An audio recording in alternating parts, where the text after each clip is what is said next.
বিলেতের শীতল পরিবেশে ১৭ বছর কাটানোর পর যখন কেউ দেশের হাল ধরার স্বপ্ন দেখেন, তখন প্রত্যাশা থাকে তিনি আধুনিক এবং তথ্য নির্ভর রাজনীতি উপহার দেবেন। কিন্তু তারেক রহমানের ক্ষেত্রে ঘটেছে এর উল্টোটা। সম্প্রতি যশোরে এক জনসভায় তিনি প্রতিশ্রুতি দিয়েছেন যে ক্ষমতায় গেলে তিনি সেখানকার বন্ধ থাকা চিনিকল পুনরায় চালু করবেন।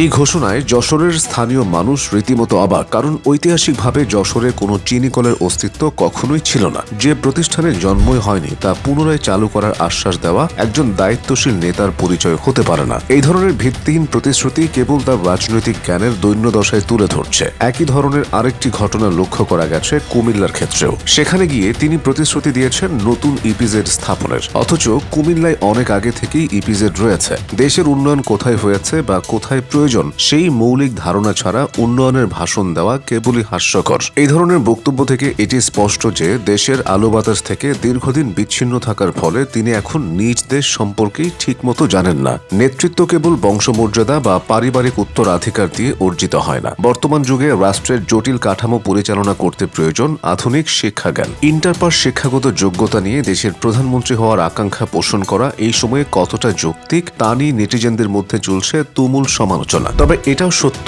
সব ক্ষেত্রেই শুধু শিক্ষাগত যোগ্যতা বিবেচনায় নেওয়াটা বোকামি। তবে একজন নেতার যদি প্রযুক্তিগত ন্যূনতম জ্ঞান না থাকে, যদি তিনি হ্যাক শব্দের মতো সাধারণ শব্দ উচ্চারণ করতে হিমশিম খান, তবে তার হাত ধরে ডিজিটাল কিংবা স্মার্ট বাংলাদেশের স্বপ্ন দেখাটা এক প্রকার আকাশকুসুম কল্পনা। তারেক রহমানের চতুরতা এবং রাজনৈতিক কৌশলের ধরন নিয়েও জনমনে প্রশ্ন উঠেছে। মায়ের অসুস্থতার বাহানায় দেশে প্রবেশ এবং পরবর্তীতে রাজনৈতিক স্বার্থ সিদ্ধির জন্য মায়ের মৃত্যু গোপন করার মতো অভিযোগ উঠেছে তার বিরুদ্ধে। এছাড়াও সাধারণ মানুষের স্মৃতি থেকে এখনো মুছে যায়নি অতীতের সেই খাম্বা চুরির ইতিহাস।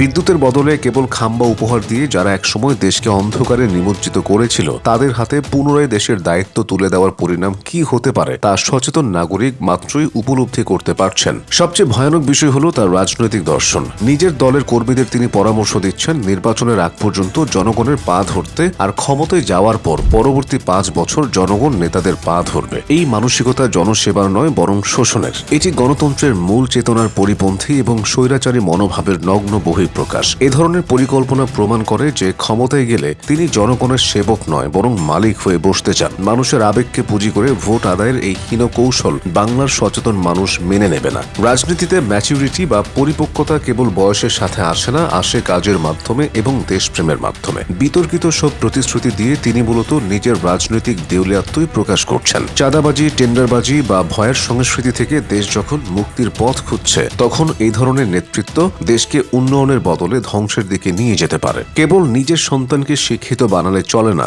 রাষ্ট্র পরিচালনার জন্য একজন নেতার নিজেরও ব্যক্তিগত জ্ঞান ও শিক্ষার প্রয়োজন অনস্বীকার্য। শেষ পর্যন্ত দেশের ভাগ্য নির্ধারিত হবে ব্যালট বাক্সে। ভোটাররা সিদ্ধান্ত নেবেন তারা কি চান। দেশের নেতৃত্ব কার হাতে যাচ্ছে সেটা জানতে আর কিছুদিনের অপেক্ষা মাত্র।